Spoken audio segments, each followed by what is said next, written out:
നമസ്കാരം, എല്ലാവർക്കും മറ്റൊരു ക്ലാസ്സിലേക്ക് സ്വാഗതം. നമ്മൾ പാർട്ട്ണർഷിപ്പുമായി ബന്ധപ്പെട്ടുള്ള അക്കൗണ്ടുകളാണ് നമ്മൾ നോക്കിക്കൊണ്ടിരുന്നത്. അതിൽ ക്യാപിറ്റൽ അക്കൗണ്ട് എങ്ങനെ തയ്യാറാക്കാം, അതുപോലെ തന്നെ profit and loss appropriation account എങ്ങനെ തയ്യാറാക്കാം എന്നുള്ള കാര്യങ്ങളൊക്കെ നമ്മൾ മനസ്സിലാക്കിയതാണ്. ഈ ക്യാപിറ്റൽ അക്കൗണ്ടും പ്രോഫിറ്റ് ആൻഡ് ലോസ് അപ്രോപ്രിയേഷൻ അക്കൗണ്ടും രണ്ടും തയ്യാറാക്കുന്ന സമയത്ത് നമ്മൾ സാധാരണ കണ്ടിട്ടുള്ള രണ്ട് കാര്യങ്ങളായിരുന്നു ഇൻട്രസ്റ്റ് ഓൺ ക്യാപിറ്റലും ഇൻട്രസ്റ്റ് ഓൺ ഡ്രോയിങ്സും. ക്യാപിറ്റലിലുള്ള പലിശയും ഡ്രോയിങ്സിനുള്ള പലിശയും. ഇനി നമ്മൾ നോക്കാൻ പോകുന്നത് ഈ രണ്ട് പലിശകൾ എങ്ങനെയാണ് കണ്ടുപിടിക്കുക എന്നുള്ളതാണ്. അതിലാദ്യം നമ്മൾ നോക്കാൻ പോകുന്നത് ഇൻട്രസ്റ്റ് ഓൺ ക്യാപിറ്റൽ. പാർട്ട്നേഴ്സിൻ്റെ ക്യാപിറ്റലിന് പലിശ കണക്കാക്കണമെന്ന് പറഞ്ഞിട്ടുണ്ടെങ്കിൽ അതെങ്ങനെയാണ് കണക്കാക്കുക, ഇൻട്രസ്റ്റ് ഓൺ ക്യാപിറ്റലിൻ്റെ കാൽക്കുലേഷൻ എങ്ങനെയാണ് നടത്തേണ്ടത്. ഇത് പറഞ്ഞു തുടങ്ങുന്നതിന് മുമ്പ് ഒരു കാര്യം ആദ്യം വ്യക്തമാക്കേണ്ടതുണ്ട്. നമുക്ക് തരുന്ന ക്വസ്റ്റ്യനിൽ ക്ലിയർ ആയിട്ട് പറഞ്ഞാൽ മാത്രമേ, ഇൻട്രസ്റ്റ് ഓൺ ക്യാപിറ്റൽ ഇത്ര ശതമാനം കണക്കാക്കണം എന്ന് പറഞ്ഞാൽ മാത്രമേ നമുക്കിത് കണക്കാക്കേണ്ട കാര്യമുള്ളൂ. അത് നമ്മൾ ആദ്യം തന്നെ പറഞ്ഞതാണ്. ഈ പാർട്ട്ണർഷിപ്പ് അക്കൗണ്ടുകളുടെ ബേസിക് കൺസെപ്റ്റ് പറഞ്ഞ സമയത്ത് നമ്മൾ പറഞ്ഞിട്ടുണ്ടായിരുന്നു. സാധാരണ രീതിയിൽ ക്യാപിറ്റലിന് പലിശ കൊടുക്കേണ്ട കാര്യമില്ല. ഇനി അഥവാ പാർട്ട്ണർഷിപ്പ് ഡീഡിൽ പ്രത്യേകിച്ച് അങ്ങനെ എടുത്തു പറയുകയാണെങ്കിൽ മാത്രമേ നമുക്ക് ഇൻട്രസ്റ്റ് ഓൺ ക്യാപിറ്റൽ കണക്കാക്കേണ്ട കാര്യമുള്ളൂ. അതുകൊണ്ട് തന്നെ ക്വസ്റ്റ്യനിൽ പ്രത്യേകിച്ച് പറയുന്ന സന്ദർഭത്തിൽ മാത്രമേ ഇൻട്രസ്റ്റ് ഓൺ ക്യാപിറ്റൽ കണക്കാക്കേണ്ട കാര്യമുള്ളൂ. അങ്ങനെ പറഞ്ഞിട്ടില്ലെങ്കിൽ ഇൻട്രസ്റ്റ് ഓൺ ക്യാപിറ്റൽ കണക്കാക്കേണ്ട കാര്യമില്ല. ഇനി അഥവാ ഇൻട്രസ്റ്റ് ഓൺ ക്യാപിറ്റൽ കണക്കാക്കാൻ വേണ്ടി പറഞ്ഞിട്ടുണ്ടെങ്കിൽ പോലും, ഇൻട്രസ്റ്റ് ഓൺ ക്യാപിറ്റൽ പ്രൊവൈഡ് ചെയ്യാൻ വേണ്ടി പറഞ്ഞിട്ടുണ്ടെങ്കിൽ പോലും നമുക്ക് മതിയായ ലാഭമുണ്ടെങ്കിൽ മാത്രമേ ഇൻട്രസ്റ്റ് ഓൺ ക്യാപിറ്റൽ നമുക്ക് കണക്കാക്കേണ്ടതുള്ളൂ. ലോസ് ആണെങ്കിൽ, നഷ്ടമാണ് സംഭവിച്ചിരിക്കുന്നതെങ്കിൽ നമുക്ക് എന്ത് ചെയ്യേണ്ട കാര്യമില്ല, ഇൻട്രസ്റ്റ് ഓൺ ക്യാപിറ്റൽ കണക്കാക്കേണ്ടതില്ല. അപ്പോൾ ഇത്രയും കാര്യങ്ങൾ ഇൻട്രസ്റ്റ് ഓൺ ക്യാപിറ്റലിൻ്റെ ഒരു ആമുഖമായിട്ട് നമുക്ക് അറിയേണ്ടതുണ്ട്. ഇനി നമുക്ക് നെക്സ്റ്റ് അറിയേണ്ടത്, ഇൻട്രസ്റ്റ് ഓൺ ക്യാപിറ്റൽ കണക്കാക്കുന്നത് നമുക്ക് എപ്പോഴും ഓപ്പണിംഗ് ബാലൻസിലായിരിക്കും. വർഷത്തിൻ്റെ തുടക്കത്തിലുള്ള എമൗണ്ടിലാണ് നമ്മൾ എന്ത് ചെയ്യുക, സാധാരണ ഇൻട്രസ്റ്റ് ഓൺ ക്യാപിറ്റൽ കണക്കാക്കുക. അല്ലെങ്കിൽ ഒരു ക്യാപിറ്റൽ സ്ഥാപനത്തിൽ എത്ര കാലം ഉപയോഗിച്ചിട്ടുണ്ടോ ആ ഉപയോഗിച്ച കാലാവധിക്കാണ് നമ്മൾ എന്ത് ചെയ്യുന്നത്, ഇൻട്രസ്റ്റ് ഓൺ ക്യാപിറ്റൽ കണക്കാക്കുന്നത്. അപ്പോൾ ആദ്യം മനസ്സിലാക്കുക, നമ്മൾ ഇൻട്രസ്റ്റ് ഓൺ ക്യാപിറ്റൽ കണക്കാക്കേണ്ടത് ഓപ്പണിംഗ് ബാലൻസിലാണ്. So it is calculated on the opening balance of capital. ക്യാപിറ്റലിൻ്റെ ഓപ്പണിംഗ് ബാലൻസിലാണ്. ഇത് പ്രത്യേകം ശ്രദ്ധിച്ച് വയ്ക്കുക. പലപ്പോഴും ക്വസ്റ്റ്യൻ ചെയ്യുന്ന സമയത്ത് നമുക്ക് ആവശ്യമുള്ള കാര്യമാണ്. ഇൻട്രസ്റ്റ് ഓൺ ക്യാപിറ്റൽ കണക്കാക്കേണ്ടത് ക്യാപിറ്റലിൻ്റെ ഓപ്പണിംഗ് ബാലൻസിലാണ്. ഇനി ക്യാപിറ്റലുമായി ബന്ധപ്പെട്ട് വരുന്ന ട്രാൻസാക്ഷൻസ് അനുസരിച്ച്, ക്യാപിറ്റലുമായി ബന്ധപ്പെട്ട് വരുന്ന ട്രാൻസാക്ഷൻസ് ഒരു വർഷത്തിൽ എന്തെല്ലാം മാറ്റങ്ങൾ ക്യാപിറ്റലിന് സംഭവിക്കുന്നുണ്ട് എന്നുള്ളതിനനുസരിച്ച് പല രീതിയിൽ നമുക്ക് എന്ത് ചെയ്യേണ്ടി വരും, ഇൻട്രസ്റ്റ് ഓൺ ക്യാപിറ്റൽ നമുക്ക് കണക്കാക്കേണ്ടതായിട്ട് വരും. അതിൽ ആദ്യത്തെ ഒരു സിറ്റുവേഷനാണ് when there is no change in the capital during the year. ആ വർഷത്തിൽ ക്യാപിറ്റലിന് ഒരു മാറ്റവും സംഭവിച്ചിട്ടില്ലെങ്കിൽ, അഡീഷണൽ ക്യാപിറ്റൽ കൊണ്ടുവരികയോ അല്ലെങ്കിൽ ക്യാപിറ്റൽ പെർമനൻറ്റ് വിഡ്രോ ചെയ്യുകയോ ഒന്നും ചെയ്തിട്ടില്ല, ക്യാപിറ്റലിന് പ്രത്യേകിച്ച് ഒരു മാറ്റവും സംഭവിച്ചിട്ടില്ല എങ്കിൽ, അതിൽ ഇൻട്രസ്റ്റ് ഓൺ ക്യാപിറ്റൽ കണക്കാക്കുന്നതിൻ്റെ ഫോർമുല സ്ക്രീനിൽ കാണാം. ക്യാപിറ്റൽ ഇൻട്രസ്റ്റ് കണക്കാക്കേണ്ടത് opening capital into rate of interest divided by 100. Opening capital into rate divided by 100. അപ്പോൾ എത്ര ശതമാനമാണോ പലിശ കണക്കാക്കാനുള്ളത്, അപ്പോൾ ഓപ്പണിംഗ് ക്യാപിറ്റൽ ഇൻറ്റു പലിശ ശതമാനം ഡിവൈഡഡ് ബൈ 100 ചെയ്ത് കഴിഞ്ഞാൽ നമുക്ക് ഇൻട്രസ്റ്റ് ഓൺ ക്യാപിറ്റൽ നമുക്ക് കണക്കാക്കാനായിട്ട് കഴിയും. പ്രത്യേകിച്ച് ക്യാപിറ്റലിന് ഒരു മാറ്റവും ഇല്ലെങ്കിൽ ഈ രീതിയിലാണ് വളരെ സിമ്പിളായിട്ട് നമുക്ക് എന്ത് ചെയ്യാം, ഇൻട്രസ്റ്റ് ഓൺ ക്യാപിറ്റൽ നമുക്ക് കണക്കാക്കാനായിട്ട് കഴിയും. ഇനി രണ്ടാമത്തെ സിറ്റുവേഷൻ പറഞ്ഞിരിക്കുന്നത്, when additional amount is introduced in the middle of the year. എന്തെങ്കിലും അഡീഷണൽ എമൗണ്ട് വർഷത്തിൻ്റെ ഇടയിൽ അധിക മൂലധനം കൊണ്ടുവരികയാണെങ്കിൽ, വർഷത്തിൻ്റെ ഇടയിൽ, തുടക്കത്തിലാണെങ്കിൽ നമുക്ക് എന്ത് ചെയ്യണം, ആ വർഷം മുഴുവൻ നമുക്ക് പലിശ കണക്കാക്കണം. തുടക്കത്തിലാണെങ്കിൽ ഓപ്പണിംഗ് ക്യാപിറ്റലിൻ്റെ കൂടെ ഈ എമൗണ്ട് കൂടെ ആഡ് ചെയ്തതിന് ശേഷം നേരത്തെ പറഞ്ഞ പോലെ ആ രീതിയിൽ നമുക്ക് എന്ത് ചെയ്യാം, ക്യാപിറ്റലിൻ്റെ എമൗണ്ട് ഇൻറ്റു റേറ്റ് ബൈ 100 ചെയ്തുകൊണ്ട് നമുക്ക് എന്ത് ചെയ്യാം, ഇൻട്രസ്റ്റ് കണക്കാക്കാം. തുടക്കത്തിൽ തന്നെ എമൗണ്ട് കൊണ്ടുവരികയാണെങ്കിൽ, ഓപ്പണിംഗ് ബാലൻസിൽ തന്നെ അല്ലെങ്കിൽ ഓപ്പണിംഗ് ഡേറ്റിൽ തന്നെ എമൗണ്ട് കൊണ്ടുവരികയാണെങ്കിൽ നമുക്ക് ഈ ഒരു കാൽക്കുലേഷൻ ആവശ്യമില്ല. പക്ഷേ എമൗണ്ട് കൊണ്ടുവരുന്നത് in the middle of the year ആണെങ്കിൽ, വർഷത്തിൻ്റെ ഇടയിലാണെങ്കിൽ ഇൻട്രസ്റ്റ് കണക്കാക്കുന്നത് ഓപ്പണിംഗ് ക്യാപിറ്റലിന് ആ വർഷത്തേക്ക് മുഴുവനുമുള്ള ഇൻട്രസ്റ്റ് കണക്കാക്കണം. പിന്നെ അഡീഷണൽ ക്യാപിറ്റൽ എപ്പോഴാണോ കൊണ്ടുവന്നത് ആ കൊണ്ടുവന്ന തുകയ്ക്ക് എത്ര മാസമാണോ നമ്മൾ ആ ക്യാപിറ്റൽ ഉപയോഗിച്ചത് ആ മാസത്തിൻ്റെ എണ്ണം അനുസരിച്ച് നമുക്ക് എന്ത് ചെയ്യേണ്ടി വരും, ഇൻട്രസ്റ്റ് കണക്കാക്കേണ്ടതായിട്ട് വരും. അപ്പോൾ ഓപ്പണിംഗ് ക്യാപിറ്റലിൽ വർഷത്തേക്ക് മുഴുവനായിട്ടും ഇൻട്രസ്റ്റ് കണക്കാക്കണം. അപ്പോൾ പ്രത്യേകിച്ച് എത്ര മാസം എന്നുള്ളത് അവിടെ എണ്ണേണ്ട കാര്യമില്ല, കാരണം ആ എമൗണ്ട് നമ്മൾ വർഷം മുഴുവൻ ഉപയോഗിച്ചിട്ടുണ്ട്. പക്ഷേ ഈ അധികം കൊണ്ടുവന്ന എമൗണ്ട് ഇടയിൽ കൊണ്ടുവന്നതായതുകൊണ്ട്, വർഷത്തിൻ്റെ ഇടയിൽ കൊണ്ടുവന്നതായതുകൊണ്ട് എത്ര മാസമാണോ നമ്മളത് ഉപയോഗിച്ചിട്ടുള്ളത് ആ മാസത്തിൻ്റെ എണ്ണം കണക്കാക്കിയിട്ട് നമുക്ക് എന്ത് ചെയ്യണം, ഇൻട്രസ്റ്റ് കാൽക്കുലേറ്റ് ചെയ്യണം. ഇതിനുള്ള കാരണം നമ്മൾ പലിശ കണക്കാക്കുന്ന ഒരു വർഷത്തേക്കാണ്. അപ്പോൾ വർഷം മുഴുവൻ ഉപയോഗിച്ചുള്ള എമൗണ്ടിന് ആ വർഷത്തേക്കുള്ള പലിശയും കുറച്ച് ഇടയിൽ കൊണ്ടുവന്ന എമൗണ്ടിന് അത്രയും പലിശ കണക്കാക്കണം. അതിൻ്റെ ഫോർമുല സ്ക്രീനിൽ കാണാൻ കഴിയും.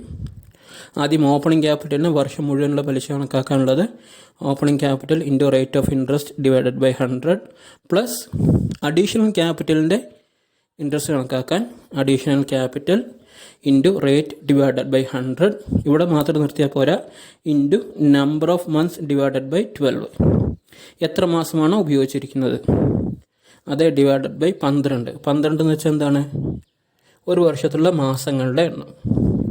ഇപ്പോൾ എക്സാമ്പിളായിട്ട് നമ്മൾ ജനുവരി മുതൽ ഡിസംബർ വരെയാണ് നമ്മുടെ വർഷം എന്ന് വിചാരിക്കുക. അപ്പോൾ അതിൽ നമ്മൾ എപ്പോഴാണ് കൊണ്ടുവന്നത്, മാർച്ചിലാണ് കൊണ്ടുവന്നതെങ്കിൽ മാർച്ച് മുതലുള്ള മാസം കണക്കാക്കിയാൽ മതി. അപ്പോൾ മാർച്ച് മുതൽ ഡിസംബർ വരെ 10 മാസം കണക്കാക്കിയാൽ മതി. ഇനി അതല്ല നമ്മൾ കൊണ്ടുവന്നത് ജൂലൈയിലാണെങ്കിൽ ജൂലൈ മുതൽ ഡിസംബർ വരെ മാസം എണ്ണിക്കഴിഞ്ഞാൽ 6 മാസം ഉണ്ടാവുള്ളൂ, 6 മാസത്തേക്ക് കണക്കാക്കിയാൽ മതി. അപ്പോൾ അഡീഷണൽ ക്യാപിറ്റൽ കണക്കാക്കുന്ന സമയത്ത് ക്യാപിറ്റൽ ഇൻറ്റു റേറ്റ് ബൈ 100 മാത്രം പോരാ, into number of months divided by 12 കൂടി ചെയ്തിട്ട് ആ എമൗണ്ട് കണക്കാക്കണം. ഈ രണ്ട് എമൗണ്ട് കൂടി ആഡ് ചെയ്താൽ കിട്ടുന്നതായിരിക്കും ഓപ്പണിംഗ് ക്യാപിറ്റലിൻ്റെ ഒരു വർഷത്തേക്കുള്ള എമൗണ്ടും അഡീഷണൽ ക്യാപിറ്റലിൻ്റെ മാസം കണക്കാക്കിയ എമൗണ്ടും കൂടി ആഡ് ചെയ്താൽ കിട്ടുന്നതായിരിക്കും ഈ ഒരു രീതിയിൽ, ഈ ഒരു സന്ദർഭത്തിൽ ഇൻട്രസ്റ്റ് ഓൺ ക്യാപിറ്റൽ. ഇനി മൂന്നാമത് നമ്മൾ അഡീഷണൽ ക്യാപിറ്റൽ കൊണ്ടുവരുന്നതിൻ്റെ കാര്യം നോക്കി. ഇനി ക്യാപിറ്റൽ വിഡ്രോ ചെയ്താലോ, സ്ഥിരമായിട്ട് സാധാരണ ഡ്രോയിങ്സ് അല്ല, ക്യാപിറ്റൽ പെർമനൻ്റ് ആയിട്ട് വിഡ്രോ ചെയ്യുകയാണ്. ഡ്രോയിങ്സിൻ്റെ കാര്യമല്ല, ക്യാപിറ്റൽ പെർമനൻ്റ് ആയിട്ട് വിഡ്രോ ചെയ്യുകയാണെങ്കിൽ, അതും വർഷത്തിൻ്റെ തുടക്കത്തിലാണെങ്കിൽ കുഴപ്പമില്ല. കാരണം തുടക്കത്തിൽ ഓപ്പണിംഗ് ബാലൻസ് തന്നെ ആ എമൗണ്ട് മൈനസ് ചെയ്തിട്ട് സാധാരണ ചെയ്യുന്ന രീതിയിൽ നമുക്ക് എന്ത് ചെയ്യാം, കണക്കാക്കാം. പക്ഷേ ഇത് വർഷത്തിൻ്റെ ഇടയിലാണ് വിഡ്രോൾസ് നടക്കുന്നതെങ്കിൽ, അപ്പോൾ നമുക്ക് എന്ത് ചെയ്യണം, അഡീഷണൽ ക്യാപിറ്റൽ നമ്മൾ എന്താണ് ചെയ്തത്, ആഡ് ചെയ്തു.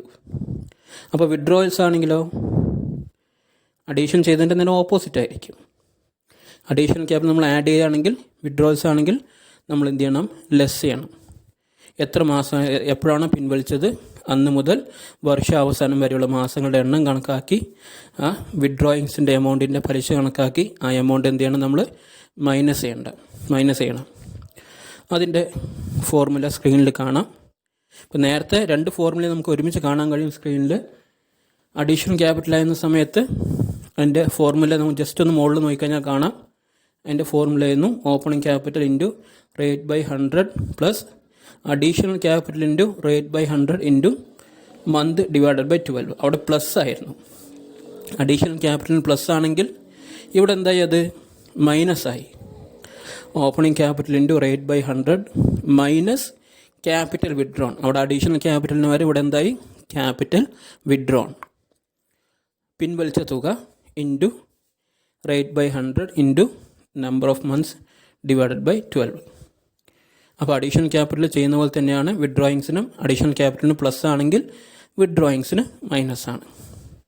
ഇനി നാലാമത്തെ ഒരു സിറ്റുവേഷൻ, ഇത് രണ്ടും ഒരുമിച്ച് നടക്കുകയാണെങ്കിൽ വെച്ച് കഴിഞ്ഞാൽ ഓപ്പണിങ്ങിൽ ഒരു എമൗണ്ട് ഉണ്ടായിരുന്നു, അതിൻ്റെ ഇടയിൽ കുറച്ച് എമൗണ്ട് കൊണ്ടുവരികയും ചെയ്തു, കുറച്ച് എമൗണ്ട് പിൻവലിക്കുകയും ചെയ്തു. രണ്ടും ഒരേപോലെ സംഭവിക്കുകയാണെങ്കിൽ അങ്ങനെയും ഉണ്ടാവാം. കുറച്ച് എമൗണ്ട് അഡീഷണലായിട്ട് കൊണ്ടുവരികയും ചെയ്തു, കുറച്ച് എമൗണ്ട് വിഡ്രോയും ചെയ്തു. അപ്പോൾ നമുക്ക് എന്ത് ചെയ്യേണ്ടി വരും? അഡീഷണൽ ക്യാപിറ്റൽ ആഡ് ചെയ്യേണ്ടി വരും, വിഡ്രോവൽസ് നമ്മൾ ലെസ് ചെയ്യേണ്ടി വരും. നേരത്തെ പറഞ്ഞ രണ്ട് ഫോർമുലയും കൂടി ഒരുമിച്ചാക്കേണ്ടി വരും. ഓപ്പണിംഗ് ക്യാപിറ്റലിൻ്റെ പലിശ കണക്കാക്കുന്നത് അങ്ങനെ തന്നെ വയ്ക്കുക. അഡീഷണൽ ക്യാപിറ്റലിൻ്റെ പലിശ കണക്കാക്കുന്ന രീതിയിൽ അത് ആഡ് ചെയ്യുക. വിഡ്രോയിൻ്റെ പലിശ കണക്കാക്കി അത് ലെസ് ചെയ്യുക. അപ്പോൾ നേരത്തെ പറഞ്ഞ രണ്ട് ഫോർമുലയും ഒരുമിച്ചിട്ടാണ് ഇവിടെ സ്ക്രീനിൽ താഴെ നിങ്ങൾക്ക് ഫോർമുല കാണാനായിട്ട് കഴിയുക. ആ ഫോർമുലയാണ് ഇൻട്രസ്റ്റ് ഓൺ ക്യാപിറ്റൽ കണക്കാക്കാനായിട്ട് opening capital into rate divided by 100 plus additional ക്യാപിറ്റലിൻ്റെ കാൽക്കുലേഷൻ.